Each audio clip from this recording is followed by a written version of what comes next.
नमस्ते। आज हम लोग फिर उपस्थित हैं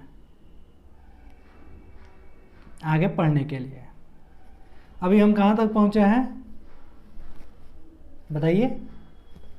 अभी हम लोग पहुँचे हैं इल्तुतमिश तक। इल्तुतमिश की मृत्यु हो गई है।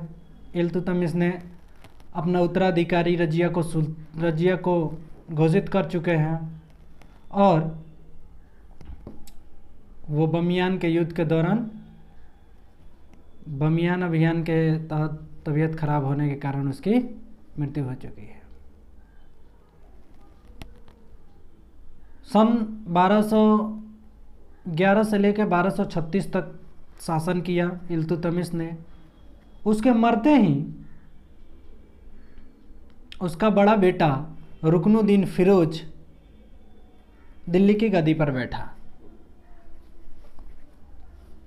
हालांकि उसने अपनी बेटी रजिया को उत्तराधिकारी चुना था, लेकिन रुकनुद्दीन फिरोज दिल्ली के गद्दी पर बैठा।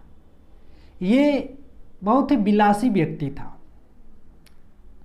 ये अयोग्य एवं विलास प्रिय था और इसके अयोग्य एवं विलास प्रिय होने के कारण ही इसे विलास प्रेमी जीव भी कहा जाता है। तो यदि आता है क्वेश्चन कि विलास प्रेमी जीव के नाम से कौन जाना जाता है, तो ये रुकनुद्दीन फिरोज है। अपने पिता की मृत्यु के बाद 1236 ईस्वी में गद्दी पर बैठा। चूँकि यह अयोग्य एवं विलास प्रिय था, इसलिए इसने शासन में उतना रुचि नहीं लिया। नाम का सुल्तान तो ये था, लेकिन वास्तविक सत्ता की बागडोर इसकी माँ शाह तुर्कान के पास थी। शाह तुर्कान एक दासी थी। इन दोनों को अच्छे तरीके से शासन प्रणाली चलाने नहीं आती थी, जिसके कारण इसके साम्राज्य में जगह जगह विरोध होना और विद्रोह होना प्रारंभ हो गया।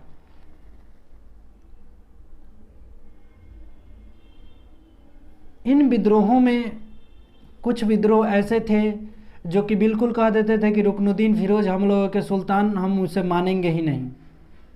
ऐसा ही हुआ। झांसी, बदायूं और लाहौर में विद्रोह होने लगे।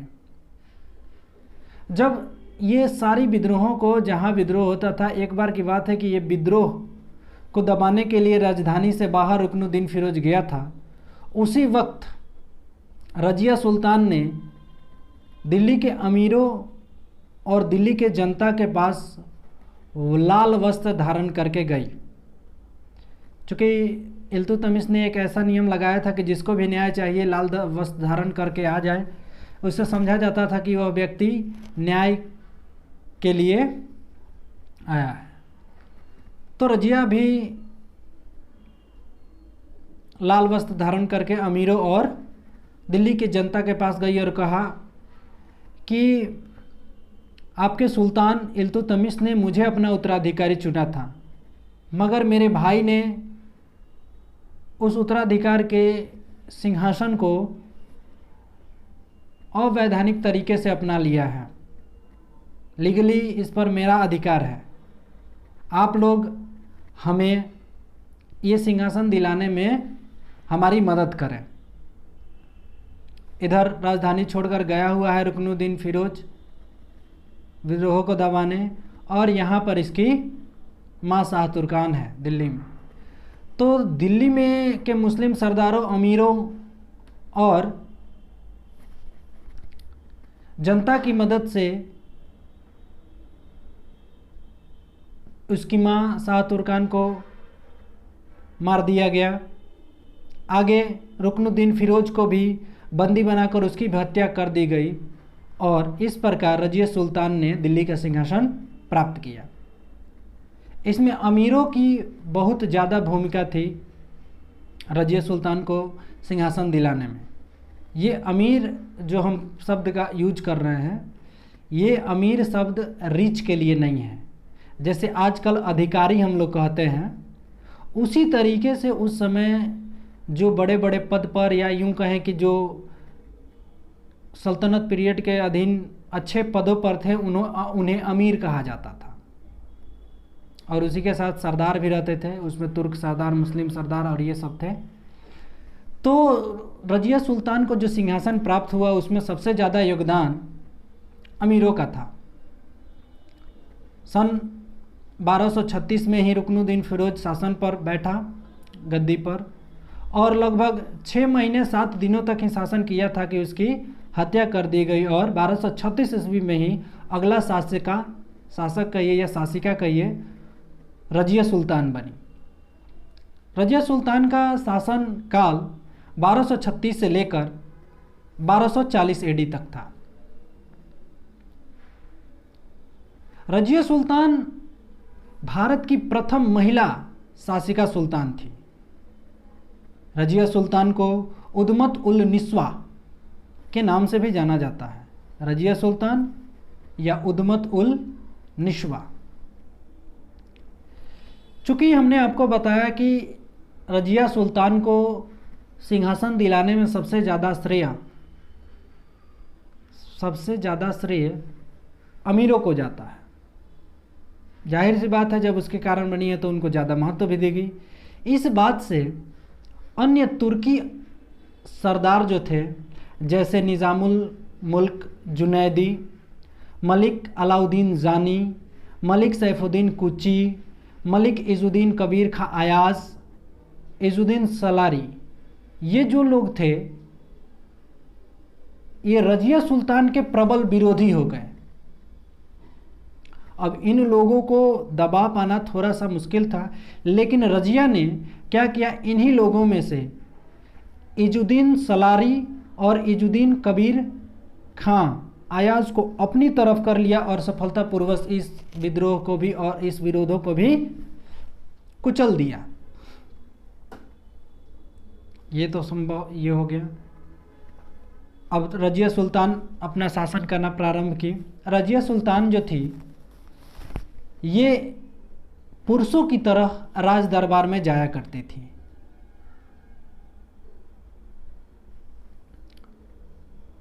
इसने प्रथा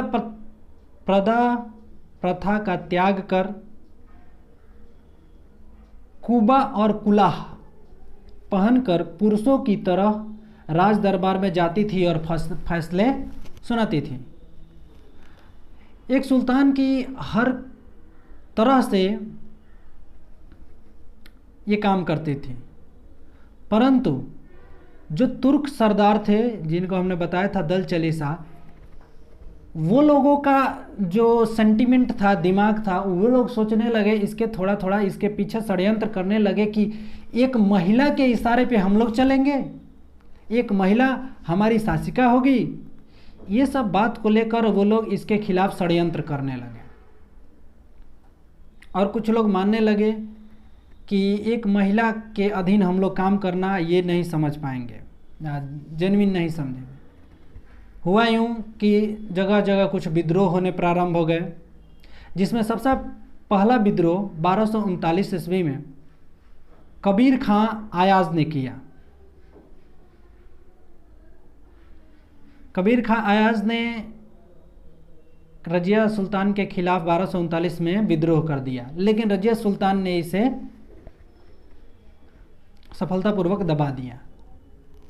अब एक बात यहाँ समझने की, चूँकि अब रजिया सुल्तान बन चुकी है, इसके हाथ में पावर है, तो क्या होता है कि ये अपने विश्वास व्यक्तियों को अच्छे अच्छे पदों पर, उच्च पदों पर नियुक्त किया, जिसमें इख्तियारुद्दीन ऐतगीन को इसने अमीर हाजिब बनाया। अमीर हाजिब का पद हमने बताया था आपको कि ये एक ऐसा पद होता था जिसका काम सुल्तान से मिलने वाले हर एक व्यक्ति की जांच पड़ताल करनी होती थी।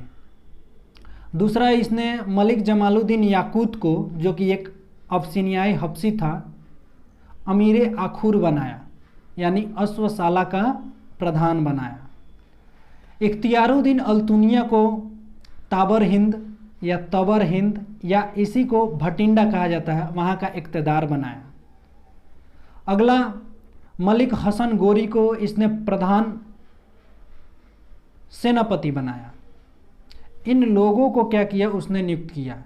और जो ये अभी हम लोग विद्रोह पढ़े, कबीर खां का, इस कबीर खां को भी रजिया सुल्तान ने लाहौर में इक्तेदार, लाहौर और मुल्तान क्षेत्र का इक्तेदार नियुक्त किया था।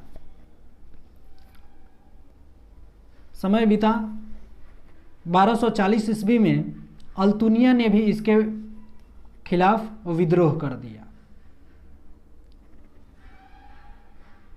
अल्तुनिया कहाँ का इक्तेदार था? हम लोगों ने पढ़ा अल्तुनिया तबर हिंद या भटिंडा का इक्तेदार था। रजिया सुल्तान के बारे में एक अफवाह या प्रेम प्रसंग चलने के बारे में कहानी मिलती है, जो कि याकूत खान के संग थे। कहा जाता है कि याकूत खान इल्तुतमिश के समय, जब इल्तुतमिश घोड़ों पर चढ़ता था तो अपना हाथ ऐसे करके इस पे पांव रखवा के उस पर घोड़े पे सुल्तान को चढ़ाता था। इल्तुतमिश मर गया, उसके बाद रुकनुद्दीन फिरोज बना और रुकनुद्दीन फिरोज के बाद रजिया सुल्तान बनी।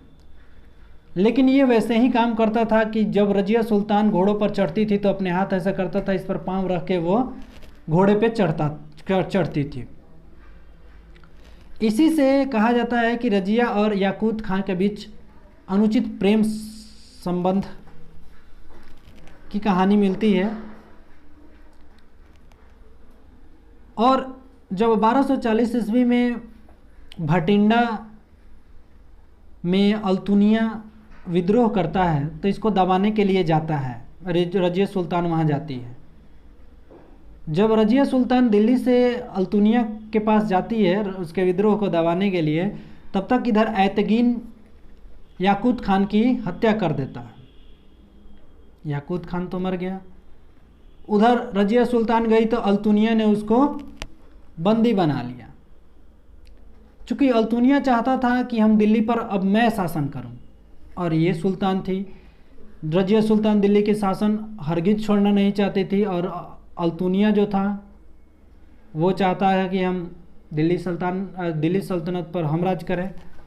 हुआ यूँ कि उसने रजिया सुल्तान के पास दो ऑप्शंस दिए। बोला कि या तो तुमको हम मार देंगे और नहीं तो तुम मुझसे शादी कर लो। जाहिर सी बात है, रजिया सोची कि यदि मैं मर जाती हूँ, ये मुझे मार देता है तो मुझे मिलेगा क्या? कुछ नहीं।